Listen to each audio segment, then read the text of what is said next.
The Adventures of Huckleberry Finn by Mark Twain. Chapter 25. The news was all over town in 2 minutes, and you could see the people tearing down on the run from every which way, some of them putting on their coats as they come. Pretty soon we was in the middle of a crowd, and the noise of the tramping was like a soldier march. The windows and dooryards was full, and every minute somebody would say over a fence, "Is it them?" And somebody trotting along with the gang would answer back and say, "You bet it is." When we got to the house, the street in front of it was packed, and the 3 girls was standing in the door. Mary Jane was red-headed, but that don't make no difference. She was most awful beautiful, and her face and her eyes was all lit up like glory. She was so glad her uncles was come. The king, he spread his arms, and Mary Jane, she jumped for them, and the harelip jumped for the duke, and there they had it. Everybody most, leastways women, cried for joy to see them meet again at last, and have such good times. Then the king, he hunched the duke private. I see him do it. And then he looked around and see the coffin over in the corner on 2 chairs. So then him and the duke, with a hand across each other's shoulder and the other hand to their eyes, walked slow and solemn over there, everybody dropping back to give them room, and all the talk and noise stopping, people saying "shh," and all the men taking their hats off and drooping their heads, so you could heard a pin fall.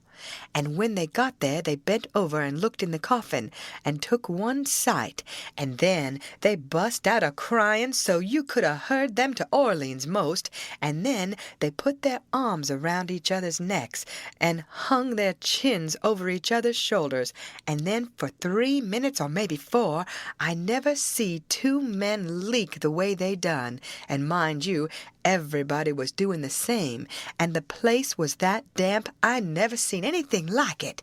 Then one of them got on one side of the coffin, and the other on the other side, and they kneeled down and rested their foreheads on the coffin, and let on to pray all to themselves.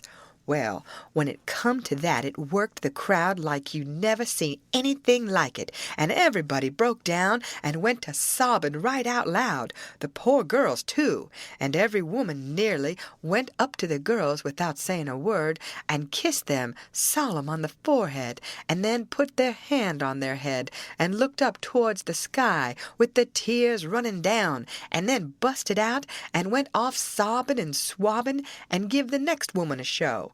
I never see anything so disgusting. Well, by and by, the king, he gets up and comes forward a little, and works himself up and slobbers out a speech all full of tears and flapdoodle about its being a sore trial for him and his poor brother to lose the deceased, and to miss seeing deceased alive after the long journey of 4,000 a mile, but it's a trial that's sweetened and sanctified to us by this dear sympathy and these holy tears, and so he thanks them out of his heart and out of his brother's heart, because out of their mouths they can't, words being too weak and cold, and all that kind of rotten slush, till it was just sickening. And then he blubbers out a pious goody-goody amen, and turns himself loose and goes to crying fit to bust.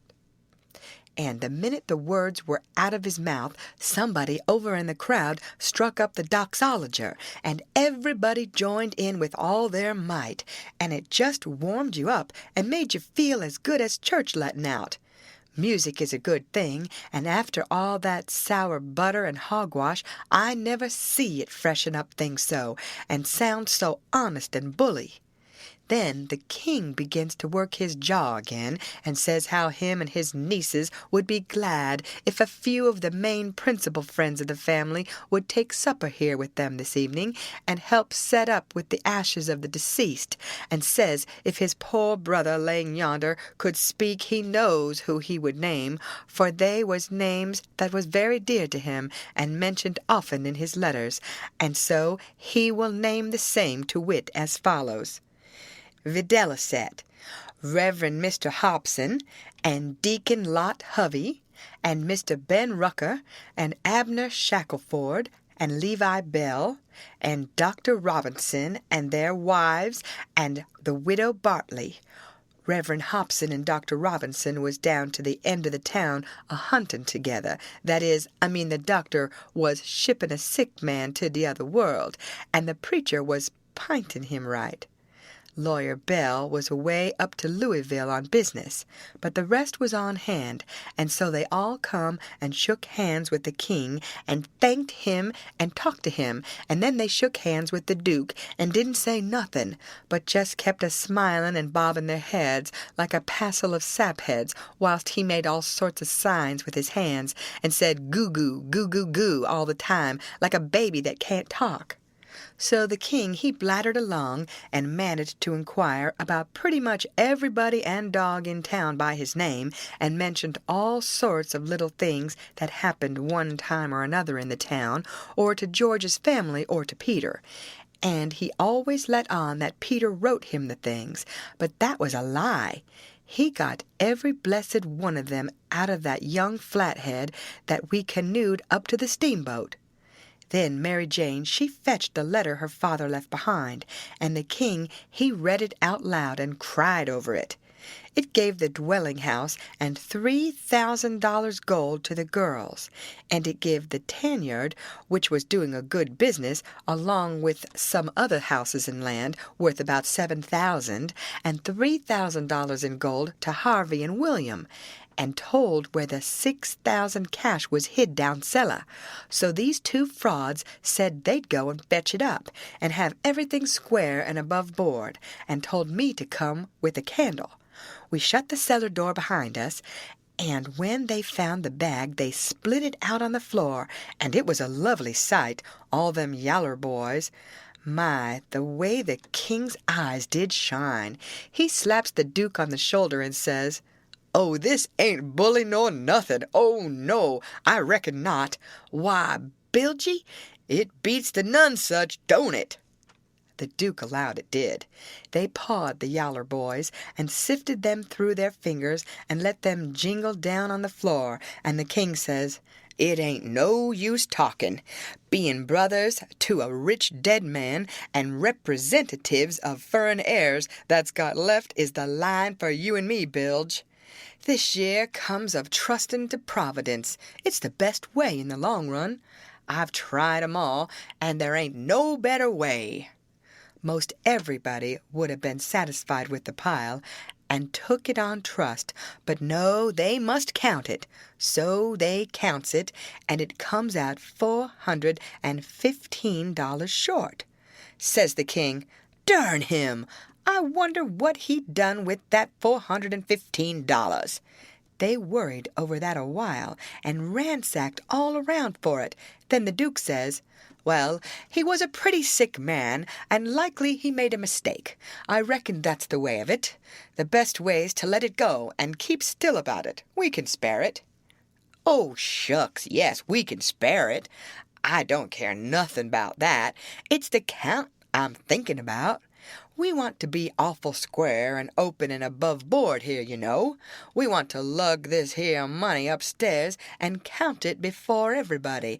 Then there ain't nothing suspicious. But when the dead man says there's $6,000, you know, we don't want to—" "Hold on," says the Duke. "Let's make up the deficit." And he begun to haul out yaller boys out of his pocket. "It's a most amazin' good idea, Duke. You have got a rattlin' clever head on you," says the king. "Blessed if the old Nonesuch ain't a-heppin' us out again." And he begun to haul out yaller jackets and stack them up. It most busted them, but they made up the 6,000 clean and clear. "Say," says the Duke, "I got another idea. Let's go upstairs and count this money, and then take and give it to the girls." "Good land, Duke, let me hug you. It's the most dazzling idea 'at ever a man struck. You have certainly got the most astonishing head I ever see. Oh, this is the boss dodge. There ain't no mistake about it. Let 'em fetch along their suspicions now if they want to. This'll lay 'em out." When we got upstairs, everybody gathered around the table, and the king, he counted it and stacked it up, $300 in a pile, 20 elegant little piles. Everybody looked hungry at it and licked their chops. Then they raked it into the bag again, and I see the king begin to swell himself up for another speech. He says, "Friends, all my poor brother that lays yonder has done generous by them that's left behind in the vale of sorrows. He has done generous by these, your poor little lambs that he loved and sheltered, and that's left fatherless and motherless.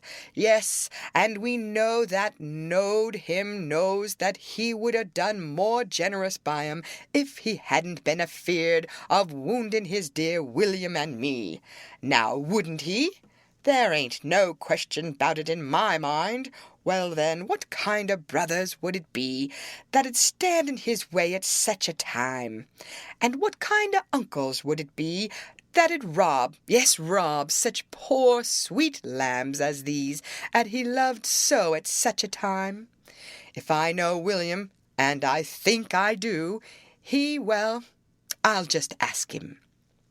He turns around and begins to make a lot of signs to the Duke with his hands, and the Duke, he looks at him stupid and leather-headed a while. Then all of a sudden he seems to catch his meaning and jumps for the king, goo-gooing with all his might for joy, and hugs him about 15 times before he lets up. Then the king says, "I knowed it. I reckon that'll convince anybody the way he feels about it. Here, Mary Jane, Susan, Joanna, take the money. Take it all. It's the gift of him that lays yonder, cold but joyful." Mary Jane, she went for him. Susan and the Harelip went for the Duke, and then such another hugging and kissing I never see yet. And everybody crowded up with tears in their eyes, and most shook the hands off them frauds, saying all the time, "You dear good souls, how lovely! How could you?"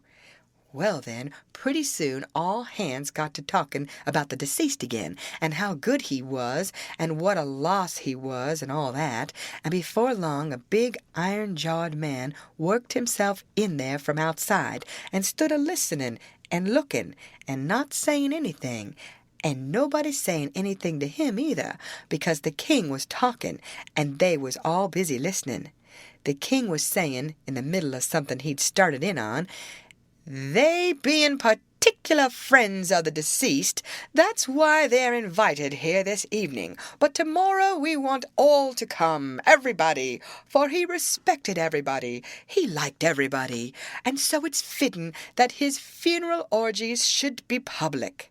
And so he went a-mooning on and on, liking to hear himself talk, and every little while he fetched in his funeral orgies again, till the Duke, he couldn't stand it no more, so he writes on a little scrap of paper, "Obsequies, you old fool," and folds it up, and goes to goo-gooing and reaching it over people's heads to him. The king, he reads it and puts it in his pocket and says, "Poor William, affected as he is, his heart's all is right. Asks me to invite everybody to come to the funeral, wants me to make 'em all welcome. But he needn't have worried. It was just what I was at." Then he weaves along again, perfectly calm, and goes to dropping in his funeral orgies again every now and then, just like he done before. And when he done it the third time, he says, "I say orgies, not because it's the common term, because it ain't, obsequies being the common term, but because orgies is the right term. Obsequies ain't used in England no more now, it's gone out. We say orgies now in England. Orgies is better because it means the thing you're after more exact. It's a word that's made up out in the Greek orgo, outside, open, abroad, and the Hebrew jism, to plant, cover up, hence inter. So, you see, funeral orgies is an open, public funeral." He was the worst I ever struck. Well, the iron-jawed man, he laughed right in his face. Everybody was shocked. Everybody says, "Why, doctor!" And Abner Shackelford says, "Why, Robinson, hain't you heard the news? This is Harvey Wilkes." The king, he smiled eager, and shoved out his flapper, and says, "Is it my poor brother's dear good friend and physician? I—" "Keep your hands off of me," says the doctor. "You talk like an Englishman, don't you? It's the worst imitation I ever heard. You Peter Wilkes's brother. You're a fraud. That's what you are." Well, how they all took on. They crowded around the doctor and tried to quiet him down, and tried to explain to him and tell him how Harvey did showed in 40 ways that he was Harvey, and knowed everybody by name, and the names of the very dogs, and begged him not to hurt Harvey's feelings and the poor girl's feelings and all that. But it warn't no use. He stormed right along and said any man that pretended to be an Englishman and couldn't imitate the lingo no better than what he did was a fraud and a liar. The poor girls was hanging to the king and crying, and all of a sudden the doctor ups and turns on them. He says, "I was your father's friend, and I'm your friend, and I warn you as a friend, and an honest one that wants to protect you and keep you out of harm and trouble, to turn your backs on that scoundrel and have nothing to do with him, the ignorant tramp, with his idiotic Greek and Hebrew, as he calls it. He is the thinnest kind of an impostor, has come here with a lot of empty names and facts which he picked up somewheres, and you take 'em for proofs, and are helped to fool yourself by these foolish friends here, who ought to know better. Mary Jane Wilkes, you know me for your friend, and for your unselfish friend, too. Now listen to me. Turn this pitiful rascal out. I beg you to do it. Will you?" Mary Jane straightened herself up, and my, but she was handsome. She says, "Here is my answer." She hove up the bag of money and put it in the king's hands and says, "Take this $6,000 and invest for me and my sisters any way you want to, and don't give us no receipt for it." Then she put her arm around the king on one side, and Susan and the harelip done the same on the other. Everybody clapped their hands and stomped on the floor like a perfect storm, whilst the king held up his head and smiled proud. The doctor says, "All right, I wash my hands of the matter, but I warn you all that a time's coming when you're going to feel sick whenever you think of this day." And away he went. "All right, doctor," says the king, kind of mocking him. "We'll try and get him to send for you," which made them all laugh, and they said it was a prime good hit. End of chapter. Read by Lorraine Montgomery for Lit to Go on the web at fcit.usf.edu.